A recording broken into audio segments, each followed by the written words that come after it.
Willkommen zum 6. Teil von He's a Pirate und heute bringen wir beide Hände zusammen aus den letzten beiden Videos. Eine Info für dich, wenn du dich vorher entschlossen hast, die einfache Version zu spielen, ja, also nicht diese fette hier,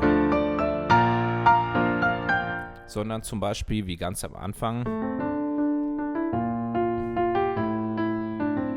ja, mit der Melodie kann man schon viel machen, du erinnerst dich, was ich ja gezeigt habe, wenn du bei dieser einfachen Version bleiben möchtest, einfach mehr Melodie haben möchtest, das kommt im, ich denke, übernächsten Video, ja, dann machen wir mit diesem Teil weiter.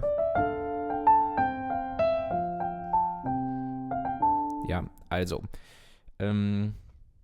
nämlich heute gibt es von der Melodie nichts Neues, es gibt sogar von den Tönen her auch nichts Neues, nur ich zeige dir vor allen Dingen, wie du richtig üben sollst, nämlich es gibt genügend Herausforderungen heute hier beide Hände zusammenzubringen.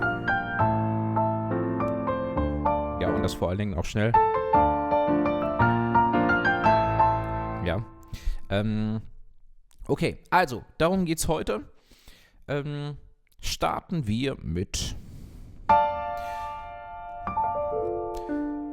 dem ersten Übeabschnitt. Und zwar,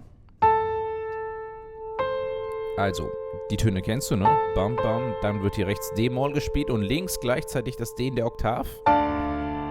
Rechts und dann links der Akkord. Also zusammen, rechts, links. Ja, das ist der erste Übeabschnitt. Zusammen, rechts, links. Ohne Pedal klingt so.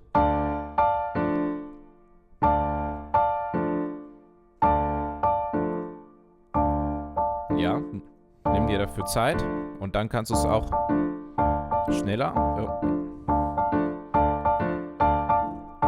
mit der Zeit und wenn das perfekt funktioniert, also das Video gern pausieren, dass du hier das hier erstmal übst. Mit Pedal klingt es übrigens so. Ja, schon ziemlich fett, guck mal. Schon ziemlich geil, finde ich. So, und davor noch in der rechten Hand A und C. Und dann kommt ja hier. Ja, also A, C und dann beide zusammen. Rechts und die linke Hand hoch. Auf die Oktave. Das ist nochmal definitiv ein Schritt mehr.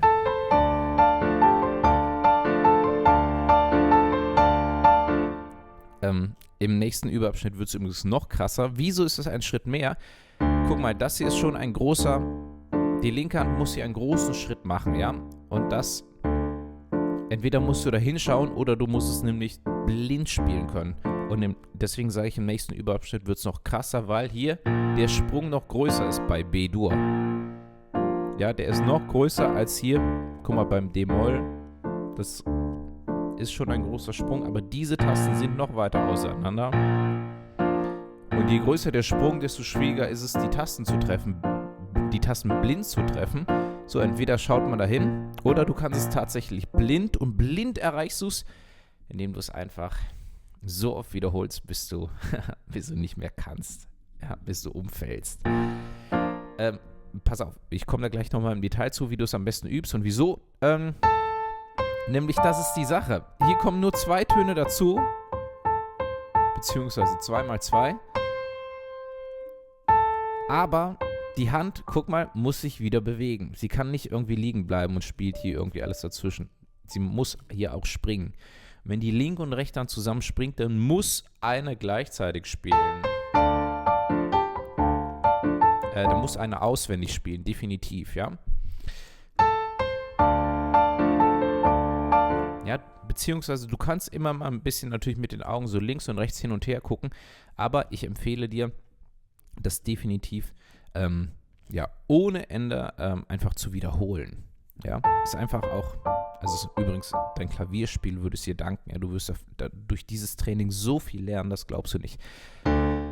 So, deswegen, auch wenn du es im letzten Video schon gemacht hast, das kann man einfach nicht oft genug wiederholen, ja. Und zwar ruhig langsam, aber dafür auch mit geschlossenen Augen. Guck mal, meine Augen sind jetzt geschlossen. Ja, ich mach's mal schneller, mal gucken, was passiert. Ja, okay. Ja, okay, das ist ja schon Endgeschwindigkeit. Funktioniert also schon mal blind.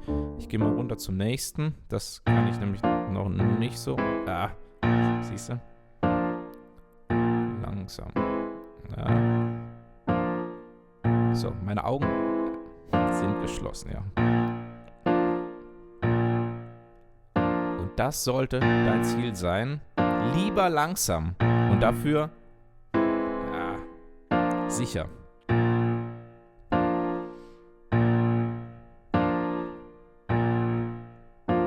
Ja, und guck mal, durch diese Wiederholung, auch wenn sie langsam sind, brennt sich das in dein Gehirn ein. Ja, also das heißt, brennt, das ist eine motorische Übung. Aber ich sage jetzt einfach mal zum Veranschaulichen, brennt sich das ins Gehirn ein. Das mag ich sehr gerne einfach. So stelle ich es mir persönlich vor. Es ist ein total faszinierender Vorgang, finde ich, dass wir Menschen in der Lage sind quasi, das hier, diesen Abstand wirklich uns blind merken zu können. Siehst du, geht schon viel besser als vorhin. Meine Augen sind geschlossen, ja, versprochen. Ja, okay, siehst du, da komme ich an meine Grenzen. Ja, okay, ich muss es langsam machen. Langsam lohnt sich definitiv. Lieber langsam. Ja, ich merke nämlich, auch dass der Abstand, ich gehe, tendenziell habe ich zu wenig. Ja, genau.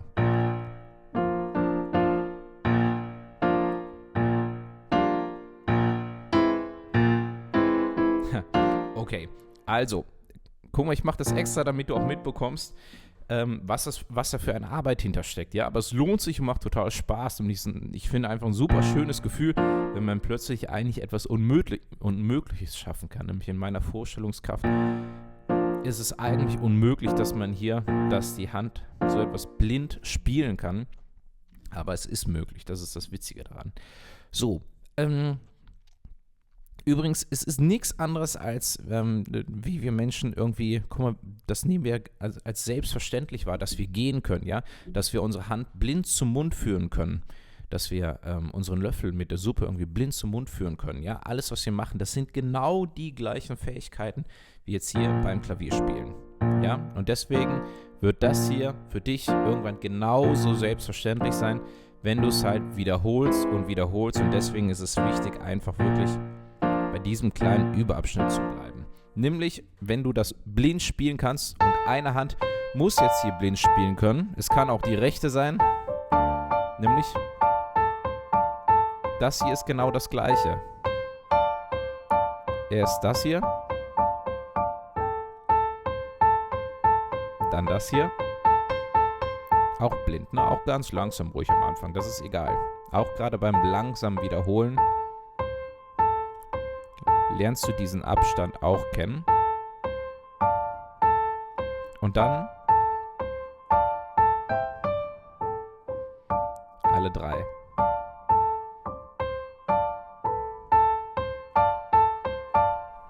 So, und das ist das Schöne, wenn du das perfekt kannst, guck mal, dann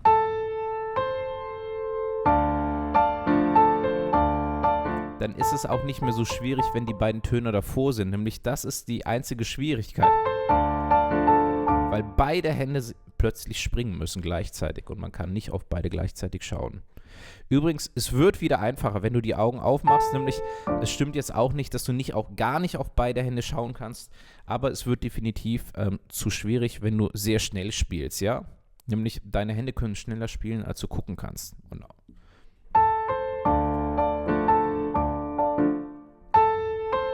So, also, erster Überabschnitt war dieser ja. Das war noch relativ einfach, weil du so theoretisch auf die linke Hand schauen kannst, weil sich deine rechte nicht bewegt. Dann kamen die beiden dazu. Das ist der zweite Überabschnitt oder der erweiterte erste.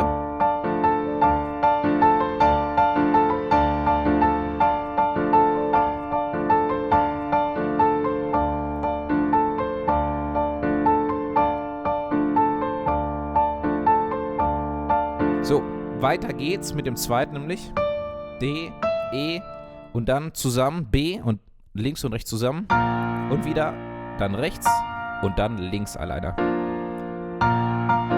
Guck, das ist das gleiche wieder vor, nur mit B-Dur diesmal. Und dann setzen wir auch hier wieder die beiden Töne davor. D, E.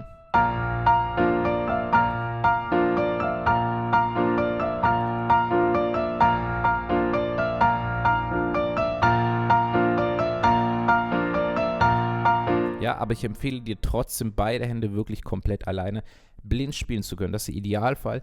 Und auch wenn es nicht unbedingt perfekt blind auswendig sein muss, empfehle ich es dir trotzdem, weil es einfach eine Riesenbereicherung für dein Klavierspiel ist. So, dann geht's weiter. Badam, bam, bam, bam, bam, bam, bam. A-Moll war das, ne? Und hier ist es das Gleiche. Die Töne kennst du schon, ne? Und der Überabschnitt ist quasi hier wieder zusammen, rechts, links.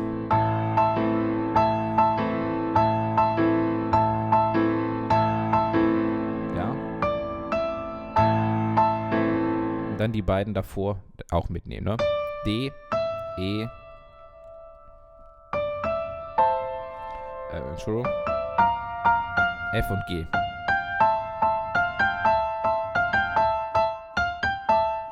Ja.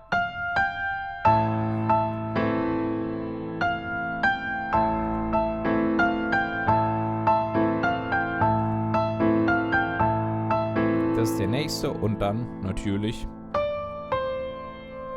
Und hier haben wir erst ja in der rechten Hand C in der Oktave, links das D und dann erst den Akkord, ne?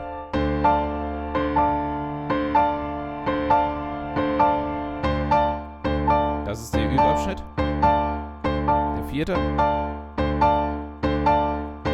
Beziehungsweise,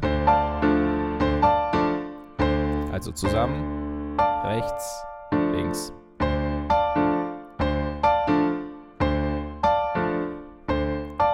Und hier davor kommt noch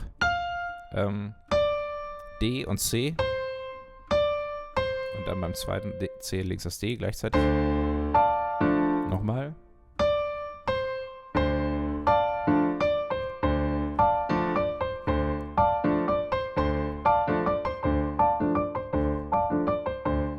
Das ist der Überabschnitt bis dahin. So, pass auf, dann können wir Zweierpärchen machen.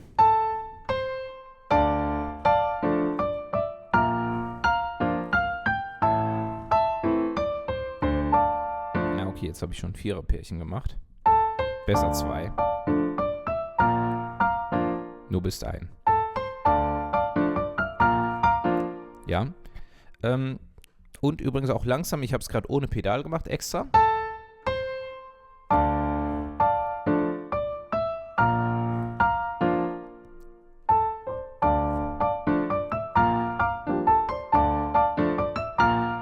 Ja, nämlich dann kommt auch mal hier die, ja, ist ja nicht immer das Gleiche, sondern es ist immer der nächste Akkord, ne? Immer ein anderer Abstand. Und mit Pedal klingt es dann noch schöner und gewaltiger und dann klingt schon richtig nach Fluch der Karibik hier.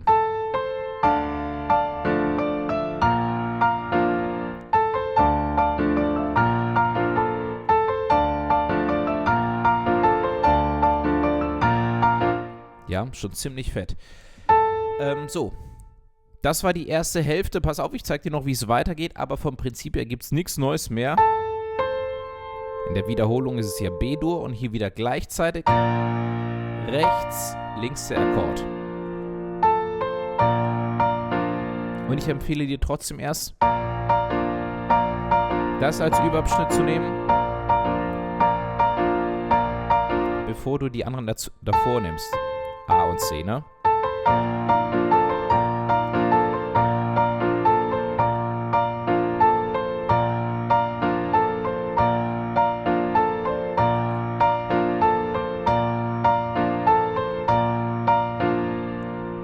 Ja, okay, weiter geht's.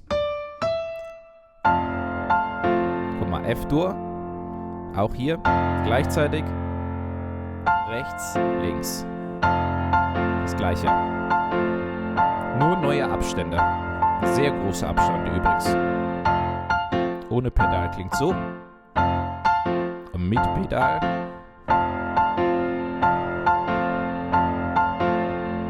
Und rechts kannst du dann D und E davor nehmen.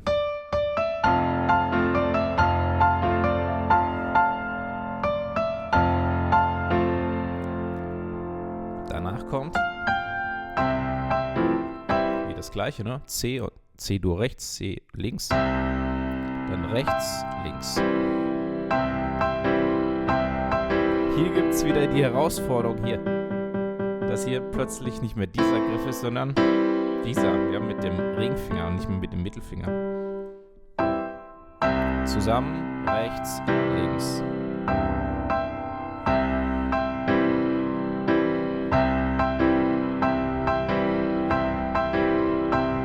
Und auch hier die anderen davor nehmen.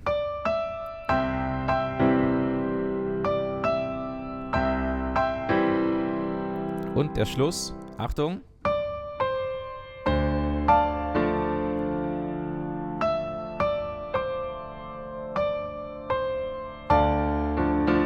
Ja, und da ist nämlich übrigens hier zusammen und links zweimal.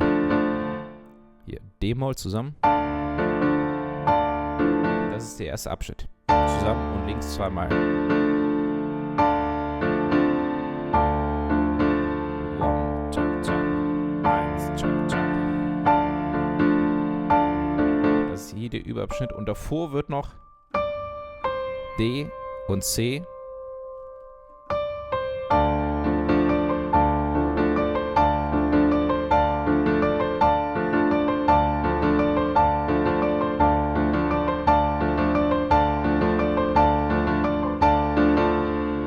Ja, das ist der letzte Überabschnitt. Und ja, danach im nächsten Video machen wir dann mit dem anderen Teil weiter von der Melodie. Wir haben eigentlich mit diesem zweiten Hauptmelodieteil, den du vom Prinzip her kennst, aber da zeige ich dir auch nochmal, wie das hier einmal so fett gespielt wird.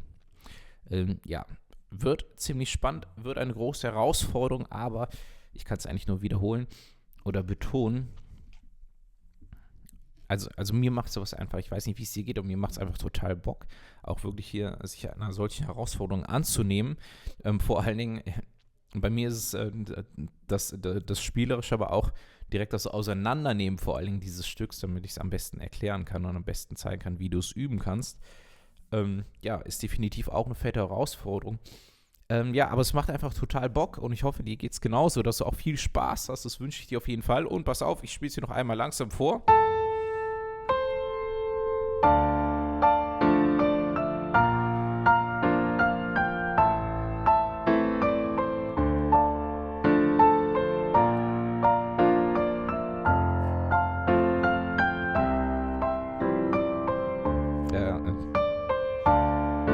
Ja, am Schluss direkt der Gott. So, auch wenn du es langsam spielen kannst und noch nicht so schnell, dann klingt das auch schon ziemlich fett, finde ich. Und auch das ist natürlich ein schönes Gefühl, nicht nur, dass man merkt, was man für Fortschritte macht, sondern auch was man aus seinem Instrument rausholen kann. Also in dem Sinne ganz viel Spaß, viel Erfolg und ich hoffe sehr, du bist im nächsten Video noch dabei. Freue mich auf jeden Fall auf dich. Bis dahin, ciao.